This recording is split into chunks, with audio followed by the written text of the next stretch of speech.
Hello everyone, আমার ব্লগে তোমাদের সবাইকে ওয়েলকাম। আজ অনেক দিন পর আমি তোমাদের সাথে একটা বড় ব্লগ শেয়ার করব। তো সকালবেলায় সপরিবারে বেরিয়ে পড়েছি ঘুরতে যাওয়ার জন্য। যেখানে যেখানে ঘুরতে যাব সেখানে একটু ভিডিও করব আর তোমাদের সাথে শেয়ার করব।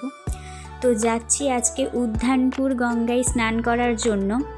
আমার ঠাকুমা মারা যাওয়ার 1 বছর কমপ্লিট হয়েছে, তাই 1 বছর কমপ্লিট হলে আমাদের যেই কালা আসুদ চলে সেটাকে কাটানোর জন্য গঙ্গায় স্নান করতে হয়। আর আজ সেজন্যই আমরা যাচ্ছি গঙ্গায় স্নান করতে। সেখান থেকে ফেরার পথে ফুল্লরা মায়ের মন্দিরেও যাব, তো তোমাদের সাথে সব কিছু শেয়ার করব। এখন দেখে নাও কে কে যাচ্ছে বৌদি ভাই, আমার ছোট ভাই, আর ও হচ্ছে আমার বড় ভাই। আর আমরা 4 জন অটোর পিছনে আছি। আর সামনে আছে এই যে আমার মা, আমার 2 কাকিমা আর আমার কাকিমার বোন। আর একদম ড্রাইভারের পাশে 2 জন দেখতে পাচ্ছ, একদিকে আমার বাবা একদিকে আমার কাকা। তো টোটাল 10 জন মিলে আমরা যাচ্ছি। আমাদের বাড়ি থেকে এই উদ্যানপুর কিন্তু অনেকটা। উদ্যানপুর পড়ছে পূর্ব বর্ধমান জেলার মধ্যে।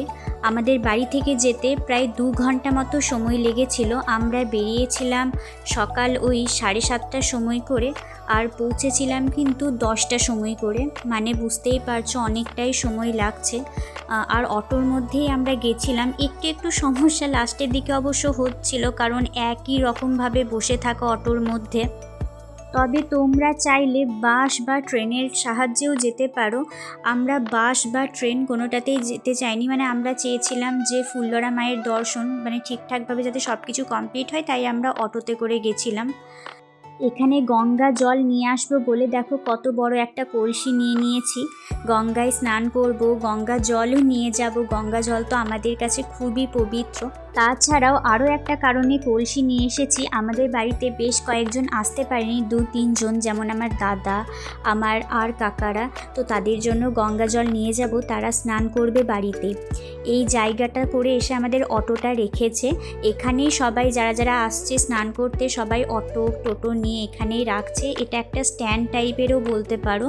তো এইখান থেকে আমাদের এবার যেতে হবে। আর এই যে আমি অটোতে লাস্টের দিকে খুব শরীর খারাপ করছিল, ওই জন্য চোখ মুখ একটু বসে গেছে। তাছাড়াও সকাল থেকে সেভাবে কিছুই খাওয়া হয়নি, মাদেরও কিছু খাওয়া হয়নি, তাই মারা দোকান খুঁজছে এখন কোথায় একটু চা পাওয়া যাবে সেই জন্য। এই যেই রাস্তাটা ধরে এখন এগোচ্ছি, এই রাস্তাটা ধরে 5-10 মিনিট যাওয়ার পরই কিন্তু আমাদের গঙ্গার ঘাট আমরা পেয়ে যাব। তো এই রাস্তাটা দেখতে দেখতে যাচ্ছিলাম, আর দেখছি দুধারে কিন্তু অনেক দোকানই রয়েছে। অনেক দোকান আবার এখনও খোলেনি, হয়তো আজকে আর সেই দোকানগুলো খুলবে না, কারণ বেলা 10টা বাজে। খোলার হলে হয়তো এখনই খুলে যেত। তো এই জিনিসগুলো দেখতে যাচ্ছি।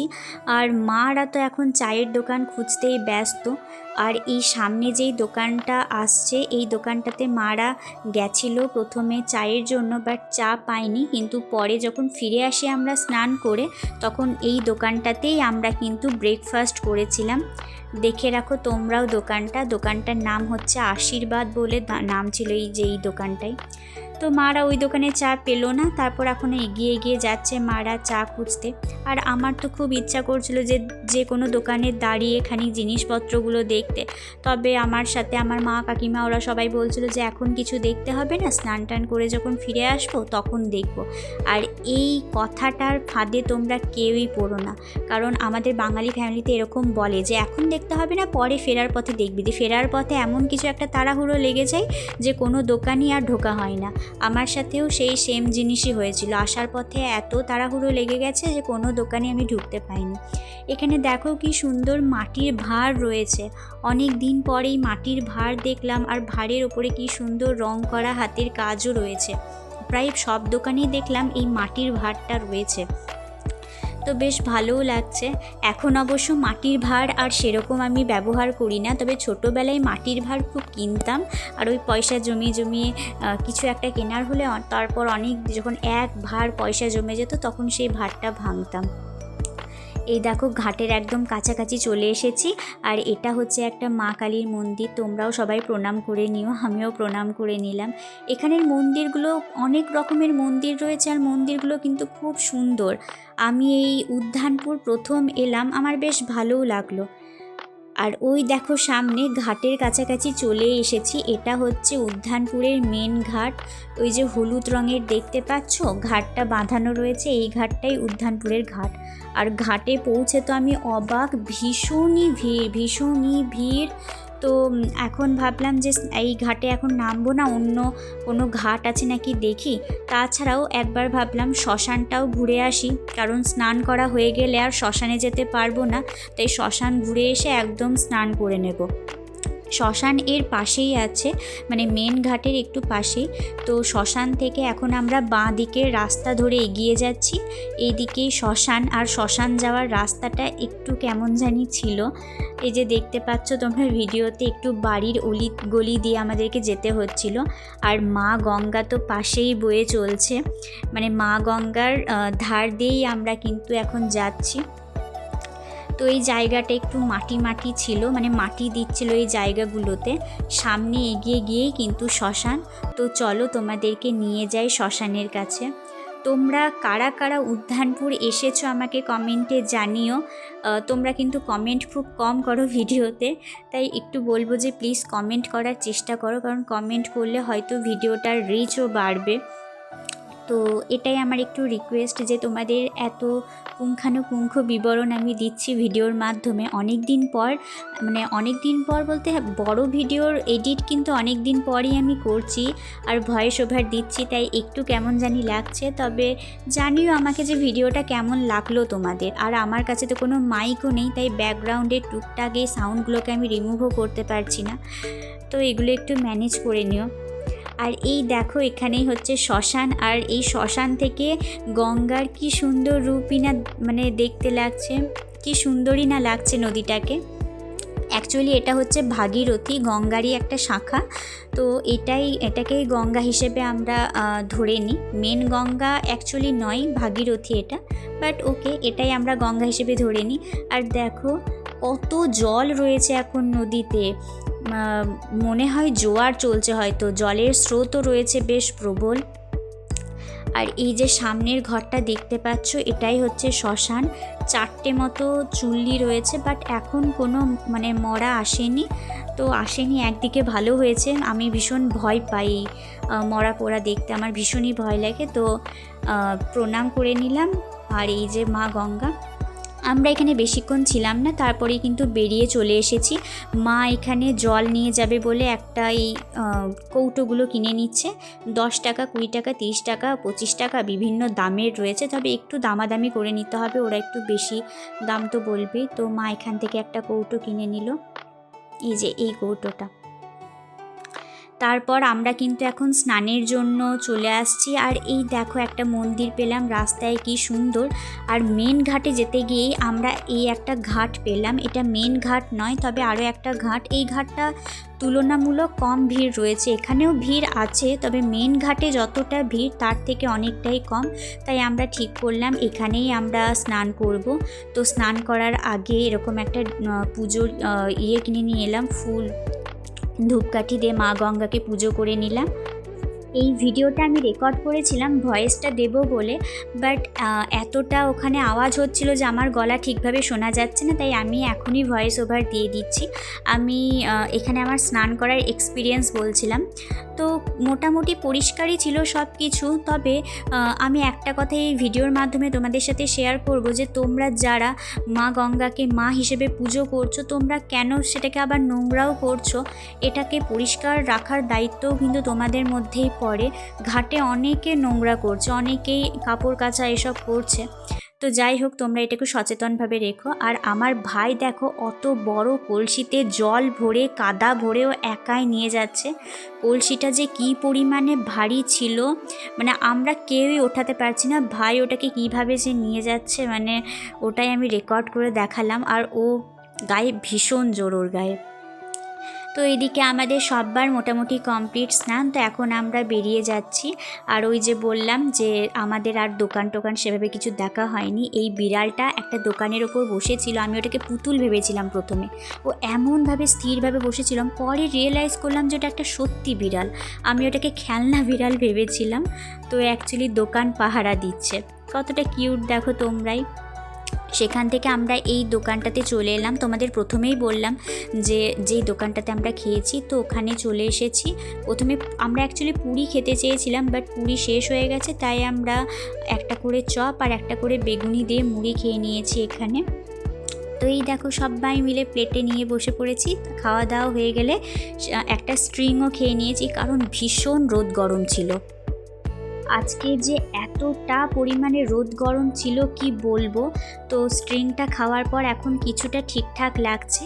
আর এখন যাচ্ছি আমরা নৌকাতে চাপার জন্য। স্নান করার সময় দেখলাম দু একটা করে নৌকা নদীর ওপর দিয়ে এপার ওপার করছিল। তখনই আমি ভেবেছিলাম যে নৌকাতে চাপবো, কারণ এর আগে আমার চাপার কোনো এক্সপিরিয়েন্স নেই। তো সবাই রাজি হয়ে গেল মোটামুটি। আমার এক কাকিমা আর তার বোন শুধু আসেনি, বাদবাকি মোটামুটি সবাই রাজি। তো এখন আমরা যাচ্ছি তাই নৌকাতে চাপার জন্য। তো চলো তোমাদের সাথেও শেয়ার করি। প্রথমবার নৌকা চাপবো, গঙ্গা স্নান করে খাওয়া দাওয়া করে নিয়ে এরপর নৌকা চাপার ভিডিও করবো।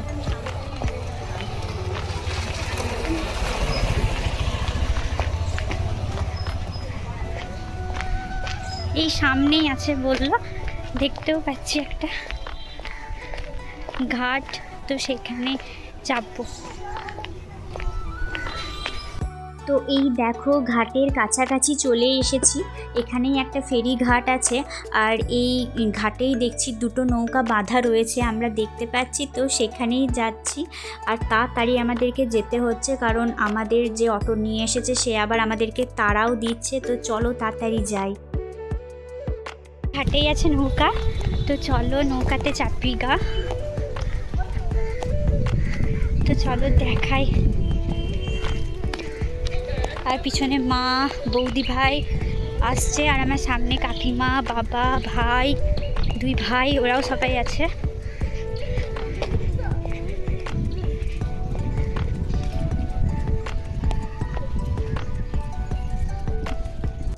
ফেরিঘাট পৌঁছেই আমরা টিকিট করে নিয়েছি, আর টিকিটে আমরা টোটাল 8 জন যাব। যাওয়া আসা মিলিয়ে 40 টাকা মতো নিয়েছে। আর ঘাটের কাছে যেই গাড়ি চাপানো রয়েছে এই নৌকাটা করেই আমরা যাব। নৌকাগুলো কতটা বড় দেখো, আর এই নৌকাটা তো বাঁধা রয়েছে, এটা সম্ভবত এখন যাবে না, পরে যাবে। আর প্রথমবার আমি চাপবো, নৌকাটা কতটা বড়, ওই গাড়িটাও আবার যাবে নৌকাটার সাথে। আমি সেটাই আবার ভাবছিলাম যে গাড়িটা কি করে কি যাবে। তো চলো এখন নৌকাতে চাপা যাক। নৌকাটা বললো এই এক্ষুনি ছাড়বে, ওই জন্য তাড়াতাড়ি যাচ্ছি। আর খুব একটা ভিড়ও নেই, এই গাড়িটা যাবে আর মানে আমাদের ফ্যামিলি আমরা টোটাল 8 জন, আর 2-3 জন মতো চেপেছিল। খুব যে বেশি ভিড় ছিল মানে একদমই ফাঁকা ছিল। আর নৌকাটা কিন্তু অনেকটা বড়, তোমরা নিজেরাও ভিডিওতে দেখতে পাচ্ছ। এটা সেই হাতে টানা নৌকা নয়, এটাতে একটা সেই অনেকটা সেই স্টিমার টাইপের কোনো একটা ইঞ্জিন দিয়ে মানে এগিয়ে এগিয়ে যাচ্ছিলো। মানে আমি ঠিক জানি না, আমার কথাগুলো শুনে হয়তো তোমাদের হাসিও পেতে পারে, বাট মানে ওভাবেই এগোচ্ছিলো। যেরকম নৌকা জানতাম সেই হাতে ঠেলে ঠেলে ওরকম নৌকা কিন্তু নয়। তো মোটামুটি এখন কিন্তু আমাদের নৌকা ছেড়ে দিচ্ছে। হ্যাঁ তুলে দেবো, এই দেখো চলছে। দাঁড়া এটা নিয়ে একবার, দাঁড়া দাঁড়া লোকটি চলছে, দাঁড়া যাও তুমি যাবে এবার।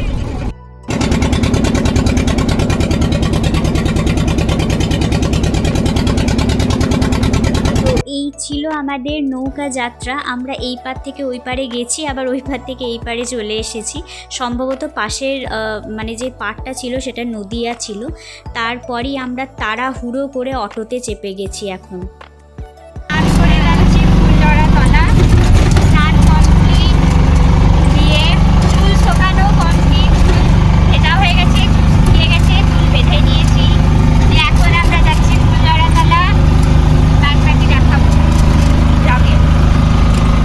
নৌকা চাপতে গিয়েই আমাদের এতটা সময় লেগে গেছে যে আমাদের অনেকটা দেরি হয়ে গেছে। এখন প্রায় 12:30 মতো বাজে, তাই আমরা তাড়াহুড়ো করে এখন ফুল্লরাতলা যাচ্ছি, কারণ ওখানে আমরা ভোগ খাবো ভেবেছি।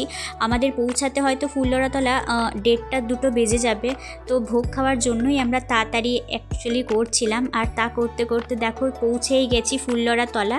এটা হচ্ছে ফুল্লরাতলার সামনে। তো চলো এবার মন্দিরে যাওয়া যাক। এখন অলরেডি 2 বেজে গেছে, বুঝতে পারছি না যে ভোগ খাওয়া বন্ধ করে দিয়েছে নাকি মানে এখনও চলছে। তো তাড়াহুড়ো করে আমরা এখন যাচ্ছি। তবে গিয়ে অ্যাকচুয়ালি বুঝতে পারলাম যে এখনও খাওয়ানো চলছে আর যাবেও অনেকটা। তো ফুল্লরা তলাতেও কিন্তু আমি আজ প্রথমবার এলাম। এই ফুল্লরা তলার কথা অনেকবার শুনেছি, তোমরা যারা জানো না তাদেরকে আর একবার জানিয়ে দিই, 51 সতীপীঠের মধ্যে এই মা ফুল্লরা তলাও কিন্তু পড়ছে। তো এখানে মাতা সতীর পড়েছিল ওষ্ঠ, তো সেখান থেকে কিন্তু এটাও একটা সতীপীঠ। আর জায়গাটা খুবই শান্ত, খুবই নিরিবিলি, তোমাদের খুবই ভালো লাগবে। এখানে কদিন আগে কিন্তু মেলাও বসেছিল, অনেক বড় মেলা বসেছিল, অনেক দিন ছিল। এখন মেলা সব উঠেই গেছে, অনেক দিনই হয়ে গেল মেলা উঠে গেছে, তবে দু একটা দোকান এই ভিতরের দিকে রয়েছে। আর এই জায়গাটাতে দেখলাম কত কুকুর, কত বিড়াল, কত কিছু রয়েছে। মায়ের মন্দিরে কত কিছু আশ্রয় নিয়েছে, এটা দেখেও আমার ভীষণ ভালো লাগলো। তো চলো এবার তোমাদেরকে মায়ের সাথে দর্শন ঘটাই। তো এটাই হচ্ছে মন্দিরের ভিতরে। আমি দেখে নিলাম এখানে কোথাও কিছু লেখা ছিল না যে ভিডিও বা ফটো তোলা যাবে না, তাই এখানে কোনো প্রবলেম ছিল না ভিডিও বা ফটো তোলার। তবে আমরা যেহেতু 2টোর সময় পৌঁছেছিলাম, তাই মাকে এখন ভোগ খেতে দেওয়া হয়েছে আর মন্দির এখন বন্ধ রয়েছে। ভীষণ গরম আজকে এতটা পরিমাণে গরম, ভীষণ শরীর খারাপ করছে। তাই মায়ের মন্দিরে এসে একটা আলাদাই শান্তি লাগছে। এখানে বেশ কিছুক্ষণ আমরা বিশ্রাম নিচ্ছিলাম আর ততক্ষণে ভোগও খাওয়াচ্ছিল। তো এর পরের ব্যাচটাতে আমরা বসবো, তাই আমরা এখানে একটু অপেক্ষা করছিলাম। আর অ্যাকচুয়ালি ভীষণ ক্লান্তও লাগছিল। তা করতে করতে আমরা দেখেও নিচ্ছিলাম একটু মন্দিরটা। এখানে দেখো সতীপীঠের কথা লেখাও রয়েছে আর মন্দিরটা খুবই সুন্দর। এখানে সামনে যে দেখতে পাচ্ছ, এখানে সম্ভবত বলি করা হয়, তো তার ইয়েও রয়েছে। তো আমরা একটু মন্দিরটা ঘুরে ঘুরেও দেখছিলাম। এই সামনে আবার একটা পুকুরও আছে আর পুকুরটাও খুব সুন্দর। আর মন্দিরের চাতালটা দেখো কতটা সুন্দর, কতটা পরিষ্কার, কতটা পরিচ্ছন্ন। আর এখানে দেখলাম বেশ কয়েকটা পায়রাও রয়েছে। দেখো এখানে একটা পায়রা, ওইদিকে আবার একটা দুটো পায়রা রয়েছে, বেশ অনেকগুলো পায়রা মতো রয়েছে। আর এই যে দূরে দেখতে পাচ্ছ, সামনে এগিয়ে গেলেই হচ্ছে পুকুরটাও খুব সুন্দর। আর পুকুরটাতে যেন অনেক মাছও রয়েছে, আমি গিয়ে দেখলাম, তোমাদের সাথেও শেয়ার করি, দাঁড়াও পুকুরটার কাছে যাই। দিয়ে এই পুকুরটার জল একটু মাথাতে নিয়ে নিলাম, মায়ের জল, তো মাথায় একটু নিয়ে নিই।